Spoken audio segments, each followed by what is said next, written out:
রক্ত শুধু নয়, কত মুসল থেকে সপেছে গৌর চরণে।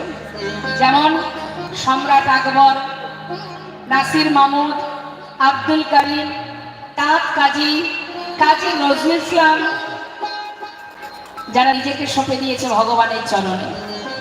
একবার ভাবুন বাবা, আমার আপনার মতো শুধু হিন্দু ভক্ত নয়, কত ভক্ত যারা সঁপেছে গৌর চরণে নিজেকে। বলছে যুবতী মনোহর বেশ, সকলের জীবের মনকে হরণ করে সেই অপরূপ রূপমা ধৈর্য। শুধুমাত্র আমার আপনার মতো জীব নয়, স্বয়ং ভগবানও এক সময় নিজের রূপে নিজেই মুগ্ধ হয়ে গিয়েছিলেন। তাই গৌর হরি। তার প্রমাণ একটু বলি মা, শুনুন মন দিয়ে। হরে কৃষ্ণ। এখন বৃন্দাবনে ভগবান কৃষ্ণচন্দ্র আমার, তিনি বৃন্দাবনের পথে পথে ঘুরতে ঘুরতে হঠাৎ একটা মণিখচিত দেয়ালে সে তার নিজের রূপটা দেখতে পায়। সবাই তো তার রূপে মুগ্ধ হয়, হরিবল, সবাই তার রূপে মুগ্ধ হয়, কিন্তু সে নিজেও তার রূপে মুগ্ধ হয়েছিল। শাস্ত্রে বলে কৃষ্ণের মাধুর্যের আশ্চর্য এক বল, কৃষ্ণ আদি জীবগণ করায় চঞ্চল। অর্থাৎ শুধু আমি আপনি নয়, স্বয়ং ভগবান নিজের রূপে নিজেই পাগল হয়েছিলেন। তার প্রমাণ বলি, একটু মন দেবেন। কি করছে মা? মণিখচিত দেয়াল, সেখানে নিজের রূপটা দেখেছে। এখন নিজের রূপটা দেখে চিনতে পারছে না, কিন্তু সেই রূপের মানুষটাকে দর্শন করে সে সেই রূপের মানুষটার প্রতি তার ভালোবাসা জন্মে গেছে।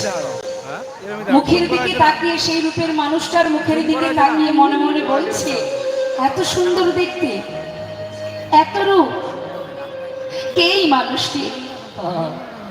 এই বৃন্দাবনে আমি জানতাম আমি শুধু সুন্দর, কিন্তু আমার থেকেও সুন্দর এই বৃন্দাবনে কেউ আছে? তবে সেই মানুষটি এতদিন তো আমি দেখিনি।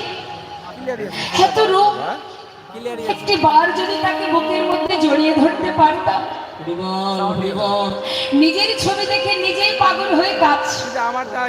মনে মনে ভাবছি আমি ওই মানুষটাকে একবার নিজের বুকের মাঝে জড়িয়ে ধরতে চাই। মুখের দিকে তাকিয়ে গোবিন্দ এগিয়ে যাচ্ছে। যখন গোবিন্দ এগিয়ে যাচ্ছে, মানে ছুটছে, কেন? সেই রূপের মানুষটাকে ধরবে বলে। যখন ছুটছে বাবা, পিছন থেকে বিশাখা সখী গোবিন্দের হাতটা চেপে ধরেছে। ঠিক আছে, যেই না হাতটা ধরেছে, গোবিন্দ বলছে, কে? আমি গো, আমি। কোথায় ছুটছো? হ্যাঁ, কোথায় যাচ্ছ পাগলের মতো? দেখো বিশাখা, ওই দেখো দেয়ালে না একটা রূপের মানুষকে দেখলাম। বিশাখা, এতদিন আমি ভাবতাম আমি বোধহয় সুন্দর, কিন্তু আমার থেকে অনেক সুন্দর মানুষকে বৃন্দাবনে আছে।